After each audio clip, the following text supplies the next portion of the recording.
Mi esposa quería hijos, pero ahora actúa como si los odiara. Nunca olvidaré la primera vez que mi esposa me habló de querer ser madre. Estábamos en el auto, acabábamos de regresar de visitar a sus sobrinos.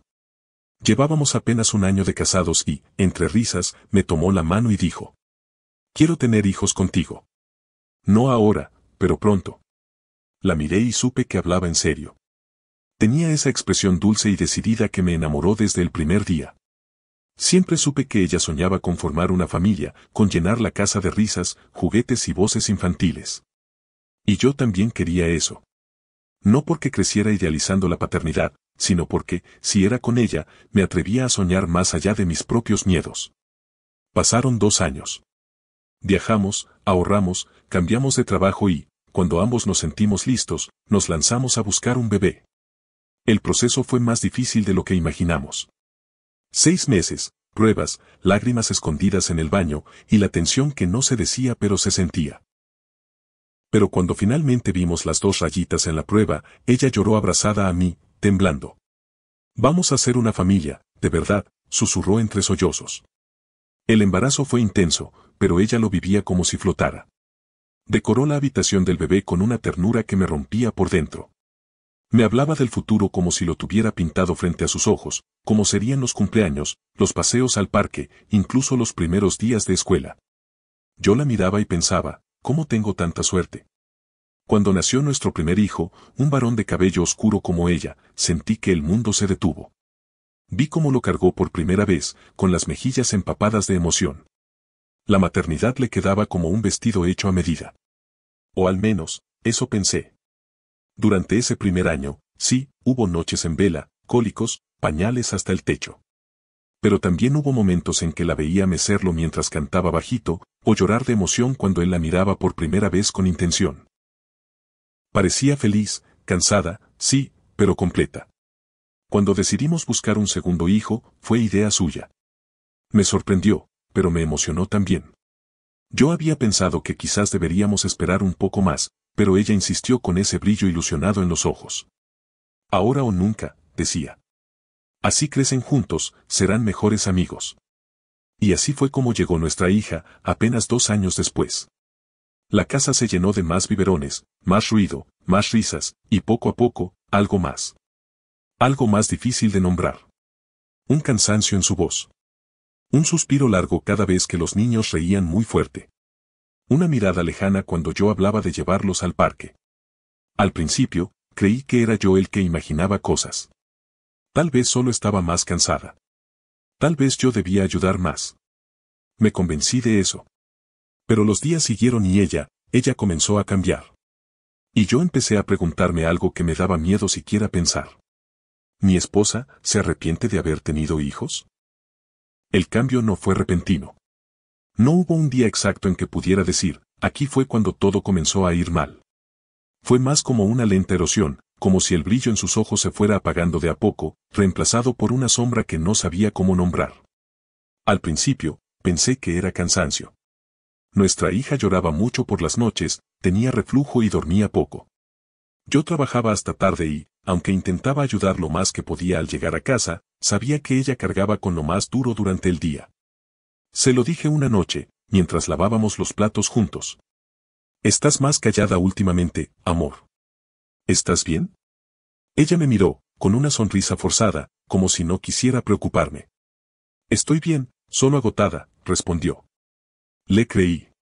O mejor dicho, quise creerle.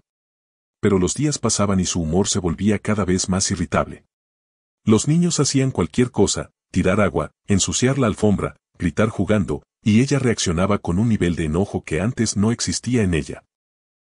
Ya no era solo el tono de su voz, era la dureza con que los miraba. Como si fueran una carga. La primera vez que realmente me alarmé fue una tarde en que nuestro hijo mayor se tropezó en la cocina y derramó el jugo. En vez de ayudarlo o decirle que tuviera más cuidado, ella gritó: «¿Puedes dejar de hacer desastre por 5 minutos? No eres un bebé». Él la miró, con los ojos abiertos y las lágrimas temblando en sus párpados. Yo llegué justo en ese momento y me agaché junto a él. «Tranquilo, hijo. Fue un accidente». Ella no dijo nada. Se fue al cuarto y cerró la puerta. Pasó el resto de la tarde encerrada, sin hablar. Esa noche, fingió estar dormida cuando me acosté a su lado. No quise juzgarla. Yo también he tenido días malos, y criar dos niños pequeños puede ser brutal. Pero cuando los momentos así comenzaron a repetirse, empecé a sentir algo distinto, miedo. No por mí. Por ellos. Era como si ya no tuviera paciencia para nada. Como si todo lo que alguna vez la hizo feliz. La maternidad, la casa llena de juguetes, los dibujos en la pared, ahora solo la irritara. A veces, la encontraba viendo al vacío. O bajando la voz solo para decir cosas como: esto no era lo que pensé que sería. No sabía cómo responderle. A veces intentaba hablar con ella, pero desviaba el tema. O decía: no empieces tú también. ¿También? ¿Quién más le decía cosas? ¿Su madre? ¿Sus amigas? Me sentía cada vez más ajeno a ella. Como si mi esposa estuviera deslizándose hacia un lugar al que no podía seguirla. Una parte de mí pensaba: esto es una etapa, pasará. Pero otra parte, la más callada, empezaba a preguntarse si quizás ya la estaba perdiendo. La casa nunca ha sido silenciosa desde que llegaron los niños. Entre los gritos de juego, las peleas por juguetes, los papá a cada rato, y la televisión de fondo, a veces parecía que vivíamos dentro de una fiesta infantil sin fin. Pero mientras la casa se llenaba de ruido, ella se fue quedando callada. Empezó a hablar menos, a veces ni respondía cuando los niños le hablaban. Era como si le costara estar presente. Como si estar ahí, en medio del caos de nuestra vida cotidiana, fuera demasiado. Y eso me rompía, porque antes, ella amaba todo eso. Mami, ¿me ayudas a dibujar? Le pidió nuestro hijo una tarde, con una hoja en la mano. Ella ni lo miró. Tenía el celular entre las manos, pero no parecía estar viendo nada. Solo, estaba ahí. Ahora no. Anda con tu papá, respondió, sin apartar la vista de la pantalla. Vi cómo a él se le cayó un poco la carita. Me senté con él en el suelo y dibujamos, fingiendo que no pasaba nada. Pero dentro de mí, sentí algo romperse. Porque no era la primera vez. Una mañana, cuando yo preparaba café y los niños jugaban en la sala, escuché un grito fuerte. Salí corriendo. Nuestra hija había derramado cereal sobre el sofá. Mi esposa estaba parada frente a ella, temblando. ¿Qué te pasa? Siempre estás haciendo lo mismo. Estoy harta. Me acerqué rápido, tomé a nuestra hija en brazos. Ella lloraba. Mi esposa tenía los ojos vidriosos, como si no supiera por qué acababa de estallar. No dijo nada. Solo se fue al baño y cerró la puerta. Permaneció ahí más de una hora. Esa noche, cuando los niños dormían, intenté hablar con ella. No puedes gritarles así, amor. Son pequeños. No entienden todo. Ella me miró como si yo no tuviera idea de lo que hablaba. Entonces hazlo tú. Quédate tú con ellos todo el día. A ver si no terminas gritando. No se trata de eso, se trata de... No se trata de nada. Me interrumpió, alzando la voz. Estoy cansada. Y si tú no puedes entenderlo, entonces mejor no me hables. Me dejó ahí, con las palabras congeladas en la garganta.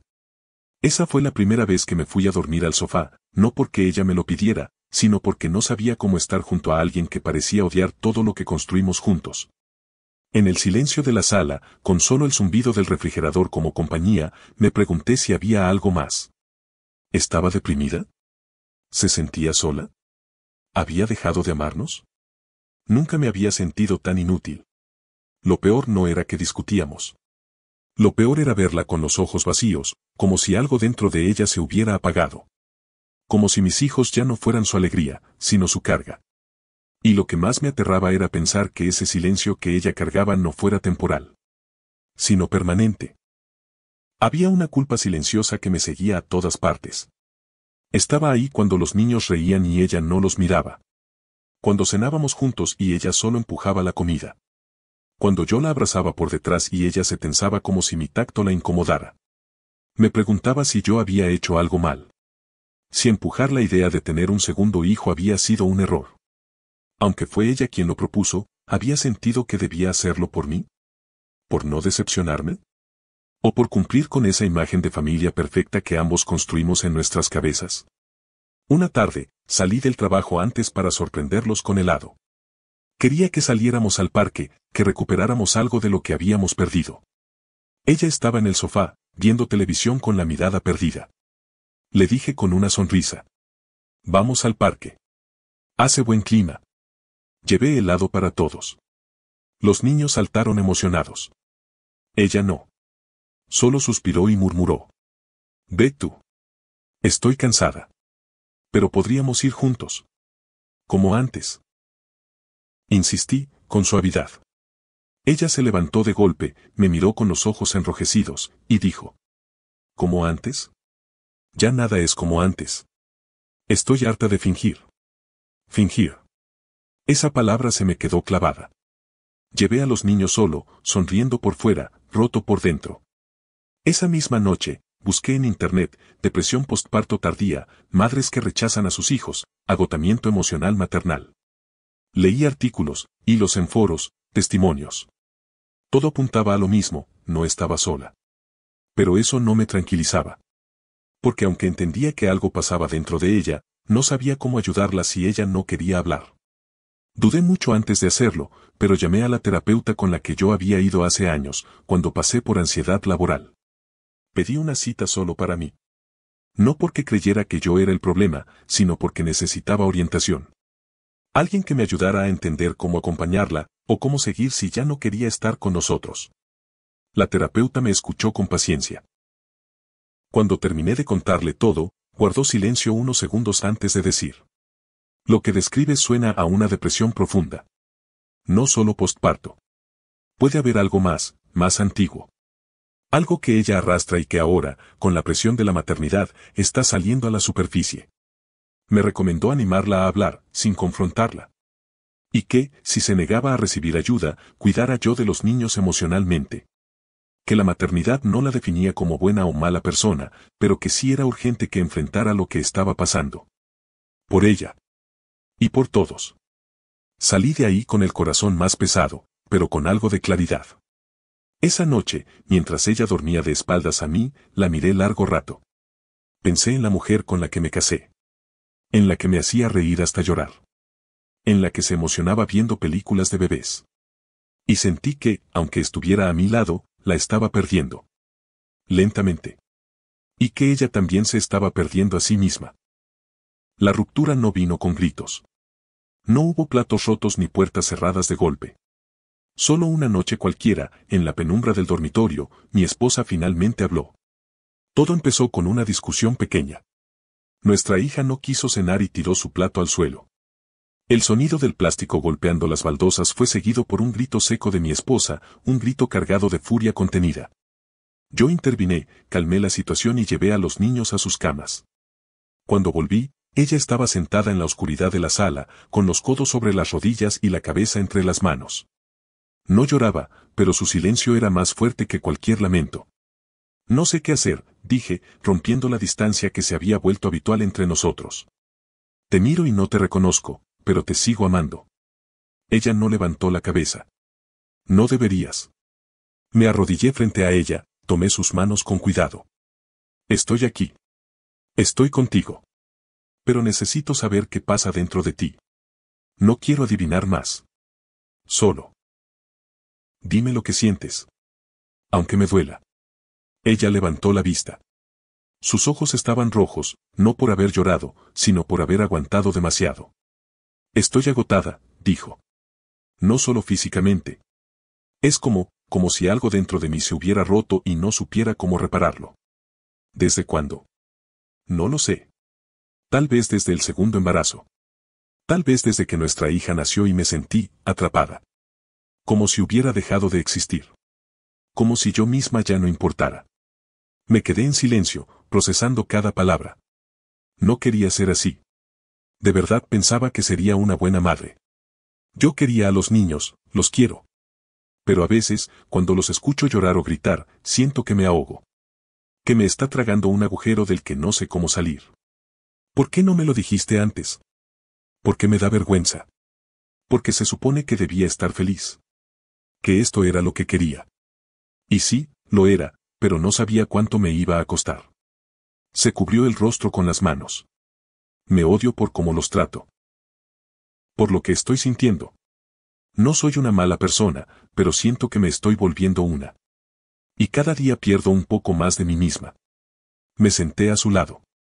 No dije nada durante unos segundos, solo la abracé. Su cuerpo temblaba. No de frío. De culpa. No estás sola, amor. Pero necesitas ayuda. Real ayuda. ¿Crees que puedo ser mejor? ¿Qué puedo volver a querer, esto? No sé si volverás a ser como antes. Pero sé que aún estás aquí. Y eso es un comienzo. Esa noche no dormimos separados. Nos abrazamos como dos personas heridas, buscando calor en medio del frío. No resolvimos todo. Pero, por primera vez en mucho tiempo, sentí que mi esposa me dejaba entrar de nuevo. Aunque fuera a tientas, aunque fuera con miedo. La semana siguiente fue como caminar sobre vidrio. Mi esposa no volvió a gritar, pero tampoco volvió a sonreír. Aceptó ir a terapia, aunque con una desgana que me rompía el alma. Le costaba mirarme a los ojos, como si todavía pensara que la estaba juzgando en silencio. La acompañé a la primera sesión. El consultorio era cálido, con paredes color vainilla y una estantería llena de libros que olían a tiempo. La terapeuta, una mujer de cabello gris y voz suave, la recibió con una mirada que no pedía explicaciones, solo presencia. Nos sentamos uno al lado del otro. Ella se aferró a sus propias manos. ¿Por qué estás aquí hoy?, preguntó la terapeuta. Mi esposa tardó en responder. Finalmente, murmuró. Porque ya no sé si puedo seguir siendo madre sin destruirme en el intento.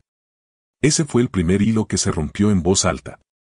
Durante esa sesión, hablaron poco, pero la terapeuta le explicó que muchas mujeres experimentan lo que ella siente. Que no está sola. Que no es monstruosa. Que hay nombres para su dolor: depresión materna tardía, burnout emocional, trauma reactivo. Nombres que suenan fríos, pero que pueden abrir puertas si se usan bien. Cuando salimos, mi esposa no dijo mucho. Pero antes de subir al auto, me tomó de la mano. Gracias por no rendirte conmigo, dijo. Las siguientes semanas fueron difíciles. Algunas sesiones eran como remover tierra húmeda con las uñas, salía barro, piedras, raíces enterradas. Descubrí cosas que no sabía. Su madre había sido emocionalmente ausente, muy crítica, muy dura. Ella había crecido cuidando a sus hermanos menores mientras su madre trabajaba sin descanso, sin mostrar afecto. Siempre pensó que, cuando ella fuera madre, lo haría todo diferente. Y se encontró repitiendo un patrón que prometió no repetir. Quería amar diferente. Pero cuando grito, siento que escucho a mi mamá saliendo de mi boca, me confesó una noche. Comenzó a escribir un diario, a practicar ejercicios de respiración. Yo también cambié cosas. Pedí reducir mis horas de oficina, empecé a involucrarme más en la rutina del hogar, los baños, las tareas, las cenas. No porque antes no ayudara, sino porque antes ayudaba, ahora me responsabilizaba. Hubo avances, sí. También recaídas. Una tarde, mientras jugábamos en el jardín, nuestra hija le tiró accidentalmente agua en la blusa. Por un segundo, vi la furia en sus ojos. El impulso. Pero respiró hondo, se limpió, y dijo: Está bien, solo fue agua. Esa noche, lloró en la ducha. Hoy no grité, me dijo, con lágrimas corriendo por sus mejillas. No era alegría. Era alivio. Comenzamos a dormir juntos otra vez, abrazados. No como antes. Diferente. Más humanos. Más rotos. Pero también más reales. Me di cuenta de que amar a alguien no siempre es admirarlo, a veces, es sostenerlo mientras vuelve a aprender quién es. Y ella estaba empezando a recordarlo. El amor no desaparece de golpe. A veces, solo cambia de forma. Eso lo entendí una noche mientras doblábamos ropa en silencio. Ella sostenía una camiseta pequeña, una de esas que ya no le quedaba a nuestro hijo. La miró largo rato, como si le costara reconocer el tiempo que había pasado desde que la usaba. Se me fue la infancia de ellos y ni me di cuenta, susurró. Me acerqué y le puse la mano en la espalda. Aún estás a tiempo. Ellos no necesitan una madre perfecta. Solo una que esté ahí, que los ame, aunque a veces se equivoque. Ella me miró, esta vez sin esa capa de culpa empañándole la mirada. No lloró. Solo asintió, como si una parte de ella al fin creyera que era cierto. Desde entonces, empezamos a construir nuevas rutinas. Pequeñas cosas. Salidas al parque en familia. Cocinar juntos el desayuno del sábado. Apagar los celulares por las noches. Yo me aseguraba de que ella tuviera tiempo para sí misma, aunque fuera solo para leer en silencio o caminar sin destino. Ella comenzó a sonreír más. No todo el tiempo. No con esa alegría radiante de los primeros años. Pero con una dulzura nueva, más suave, menos artificial. Una tarde, mientras dibujábamos en el suelo con los niños, mi hija se subió a su regazo sin pedir permiso. Mi esposa la miró, dudó por un segundo, y luego la abrazó con fuerza. La pequeña la rodeó con los brazos y cerró los ojos. Yo contuve la respiración. Fue un gesto simple, pero sentí que algo en ella había regresado. Más tarde, en la cocina, me dijo: estoy aprendiendo a quererlos, sin miedo. ¿Miedo a qué? Pregunté. A fallar. A ser como mi madre. A que me odien cuando crezcan. A no estar a la altura. Le tomé las manos. El amor no es una meta que alcanzas. Es el camino. Y los niños, ya te aman. Te ven. Te sienten. Aunque no lo sepas. Las sesiones de terapia seguían. Algunas más duras que otras. A veces salía agotada, como si acabara de pelear con un fantasma. Otras, con una paz tenue que la acompañaba todo el día. Yo también cambiaba. Empecé a hablar con amigos sobre lo que pasaba. Me sorprendió cuántos padres y madres llevaban cargas similares en silencio. Vivimos en una sociedad que exige criar como si no doliera, como si fuera automático, como si el amor a los hijos siempre bastara. Pero a veces no basta. A veces hace falta ayuda, comprensión, descanso. ¿Verdad? Una noche, mientras los niños dormían y veíamos una película en el sofá, ella apoyó la cabeza en mi hombro y dijo: gracias por no irte. Gracias por quedarte, respondí. No éramos los mismos que juraron amor en el altar. Habíamos cambiado, golpeado por la vida, transformados por la maternidad y sus desafíos. Pero en medio de ese caos, habíamos descubierto algo más fuerte que la ilusión, un amor que se redefine cada día. Uno que no busca la perfección, sino la presencia. La casa sigue siendo ruidosa. Los juguetes aún invaden la sala, los gritos y las risas resuenan por los pasillos, y a veces, uno de los niños rompe algo que amábamos. Pero hay algo distinto ahora. No en ellos. En nosotros. Mi esposa no volvió a ser la mujer luminosa que soñaba con cunas y decoraba habitaciones con entusiasmo ingenuo. Pero tampoco es la sombra que se sentaba en el sofá a mirar el vacío. Es otra. Más consciente. Más frágil, pero también más fuerte. Ahora se permite llorar sin esconderse. Se permite decir hoy no puedo sin culparse. Hay días en que se encierra una hora en el cuarto mientras yo me encargo de los niños. Antes eso le habría parecido una señal de fracaso. Hoy, lo ve como parte de sanar. No soy mala madre, me dijo hace poco mientras doblaba ropa. Solo estaba rota. Y ahora, me estoy pegando pedacito a pedacito. Y sí, no todo es perfecto. Todavía hay momentos difíciles. Gritos. Impaciencia. Días en los que ella necesita alejarse. Pero ahora sabe volver. Ya no huye emocionalmente, ya no desconecta como antes. Y los niños, en su inocencia mágica, no llevan rencores. Solo buscan brazos que los abracen. Y los de ella, aunque a veces tiemblan, siempre están abiertos. Hace poco, en la escuela de nuestro hijo, hicieron una actividad en la que los niños debían dibujar a su mamá. Cuando él me lo mostró, me sorprendió. No por el dibujo en sí, palotes torpes, una sonrisa enorme, colores fuera de las líneas, sino por lo que había escrito abajo con letras disparejas. Mi mamá es la más fuerte. Ella me abraza más rico. Se lo mostré a mi esposa esa noche. Lloró, sí. Pero no de tristeza. Lloró como se llora cuando una herida empieza a cerrar. El amor no salvó todo. No hizo desaparecer su dolor ni convirtió la vida en una película feliz. Pero construyó un puente. Uno por el que ella pudo volver a cruzar hacia nosotros. Hoy, cuando la veo jugar con los niños en el jardín o reírse cuando nuestra hija le hace una corona de papel, siento algo que va más allá del alivio. Siento gratitud. Por no habernos rendido. Por habernos quedado. La estoy perdiendo, me pregunté tantas veces. Ahora sé que no la perdí. Solo tuvo que reencontrarse. Y yo, tuve que quedarme quieto, fuerte, a su lado, mientras lo hacía. Nuestra familia ya no es la de las revistas. No es como la soñamos en aquel auto cuando todo empezaba. Pero es nuestra. No perfecta. No rota. Distinta. Y viva.